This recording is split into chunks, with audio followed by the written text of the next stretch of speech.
evening, Manila. Welcome to the Peace Diplomacy Talk. Joining us tonight is a religious nun from the Order of Saint Benedict, Mother Mary John Mananzan, OSB. She is the Executive Director of the Institute of Women's Studies in St. Scholastica's College, Manila. Good evening, Mother Mary John. Good evening, Ray, and good evening to all those who are listening to you. Okay, let's begin. There is a strong move for charter change for the primary reason of making it more updated and timely, especially when it comes to economic provisions. Are you in favor or not for a charter change in the Philippines today? Definitely not, because especially when they focus on the economic, I suspect that they would like to give 100% ownership to foreigners for owning the land in the Philippines, and that is a tragedy for the Philippines, because my goodness, later on, after 50 years, of course the foreigners have all the money to buy all the lands in the Philippines. What happens is that you are still a Filipino, still called the Philippines, but you are no longer 90% are no longer owning the country, o kanino na yung country. So I'm definitely opposed to the economic the provision that they will give 100% ownership to the foreigners.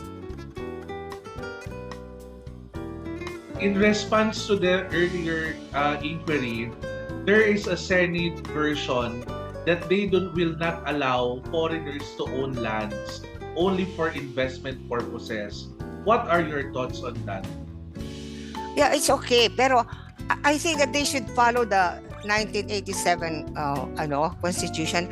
There was it's not only the Senate and the House of Representatives who should constitute the Constitutional Convention.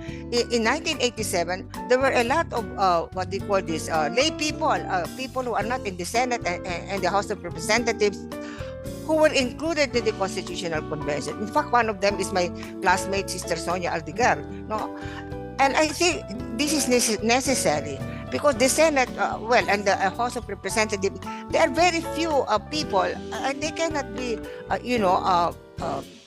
they cannot mirror all the opinions of the people.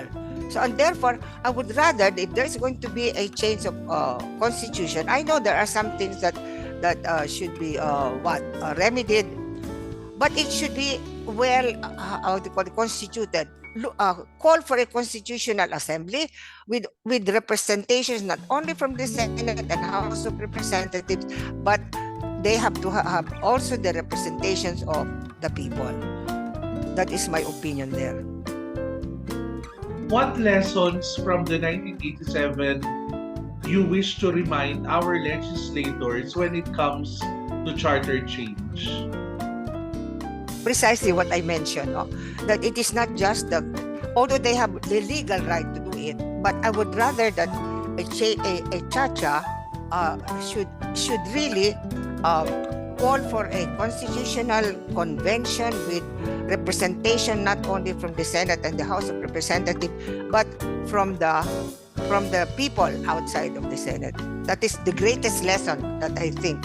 And also, if you look at the 1987 Constitution, that was after the EDSA, and all the what they call these provisions of the Constitution is really geared to implement the insights that they have learned from EDSA, like people's participation, etc. In fact, there are so many things that are not yet implemented in the Constitution. So instead of changing the Constitution, they should pass laws to implement the not yet implemented provisions of the 1987 Constitution. I think, as David said, it is the best Constitution, even if you compare it to other countries. On a final note, what is your stand on allowing foreign universities to operate in the Philippines to enhance quality of education? I am against it. Why? Because the reason why it is not the university, it's not the tertiary level education that is influencing our low performance. It is the basic basic education. That means elementary, high school, and this is mostly government public schools. So you put a foreign university, what will it do? It will not do anything because they will only cater to the college department, etc., etc. And what happens is that they will even get the remuneration that should go to our own private schools in the Philippines. So I am definitely against. It is. I'm sorry, but I say it's stupid. It's stupid to put a solution that is not angkop sa problema. The problem is we are very low in our basic education, and that is the one we should remedy. We should see how we have good teachers in the public school. We should see that they are not overcrowded. Those are the things that should be done, and not to import another foreign university to compete with all our other private universities in the Philippines. I don't know how they think. Parang hindi nag-iisip ang mga taong naggagawa ng ganyang klaseng mga suggestion. Thank you very much, Mother Mary John Mananzan, OSP. That's the Peace Diplomacy Talk for tonight. This is Dr. Reyron del Rosario. Catch us to our next episode only here in IPDCI News Channel.